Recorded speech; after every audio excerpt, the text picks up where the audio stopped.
ஒரு ஊர்ல வருஷா வருஷம் நடைபெறும் திருவிழா நடக்கிறது. அந்த ஊர்ல திருவிழாவுக்கு எப்பொழுதும் போட்டிகள்லாம் வைப்பாங்க. விளையாட்டு போட்டிகள்லாம் வைப்பாங்க. அதுல ஓட்டப்பந்தயத்துல கிட்டத்தட்ட 15 ஆண்டுகளாக ஒரே ஒரு இளைஞன் மட்டும் தான் அவன் ஜெயிச்சுட்டு வரான். அவன ஜெயிக்கிறது அந்த உலகத்துல யாருமே கிடையாது. அந்த ஊர்லயும் யாருமே கிடையாது. ஏன்னா, அவ்ளோ வேகமா அவன் ஓடுவான்.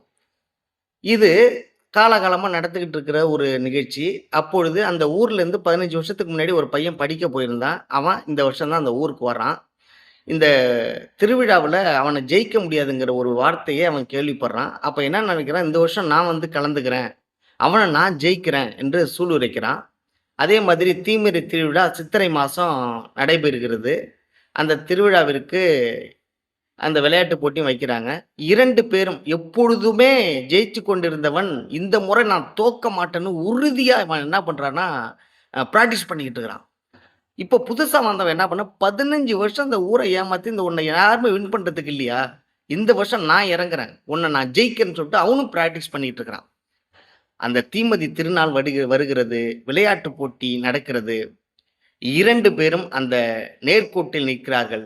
நடுவர் 1, 2, 3 என்று சொன்ன உடனேயே 2 பேரும் அனல் வேகத்தில் பறந்து செல்கிறார்கள். ஓடி ஜெயிச்சு கொண்டிருந்தவன் நினைச்சுக்கிட்டு ஓடுறான். இந்த வருஷம் நான் தான் வெற்றி, நான் தான் வெற்றின்னு ஓடிக்கிட்டு இருக்கிறான். புதுசா இறங்குனவன அவன் தோக்கடிச்சு நான் தான் ஓடணுங்கிற வெறித்தனமா 2 பேரும் ஓடிக்கிட்டு இருக்கிறான். எப்பொழுதுமே ஓடிக்கொண்டிருந்த அந்த இளைஞன் ஒரு கல் தடுமாறி 3 டைவ் அடிச்சு கீழே விழுகிறான். இவனை மிந்தி ஓடிக்கொண்டிருந்த புதிய இளைஞன் திரும்பி பார்க்கிறான். இவன் கீழே கிடக்கிறான். அவன் திரும்பி ஓடி வந்து அவனை தூக்கி அவனுடைய கால்கள் எல்லாம் கையால் அப்படியே மசாஜ் செய்து, "இப்ப வா ஓடு" அப்படி என்று அவனை அழைக்கிறான். 2 பேரும் ஓடுகிறார்கள், ஓடுகிறார்கள். அப்பொழுதுதான் எப்பொழுதுமே ஜெயித்துக் கொண்டிருந்த அந்த இளைஞனின் மனதில் ஒரு மாற்றம் வருகிறது. நான் தோக்குன்னு அவன் நினைச்சிருந்தா ஓடியிருக்கலாம். ஆனா, அவன் ஓடல. அதனால இந்த முறை அவன் ஜெயிக்கட்டும் என்று இவன் பொறுமையாக ஓடுகிறான்.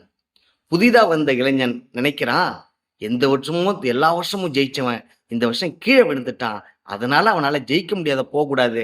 அடுத்த வருஷம் நான் அவன வின் பண்ணுவேன். இந்த வருஷம் அவன் ஜெயிக்கட்டும்ன்னு சொல்லி அவனும் பொறுமையாக ஓடுகிறான். 2 பேரும் மெதுவாக ஓடி அந்த எல்லைக்கோட்டை ஒரே நேர்கோட்டில் சந்திக்கிறார்கள். அப்பொழுது நடுவர் சொன்னார், "இந்த முறை நீனும் ஜெயிக்கல, நீனும் ஜெயில. மனித நேயம் ஜெயித்தது" என்று சொல்லி 2 பேரையும் கட்டித் தழுவினார்.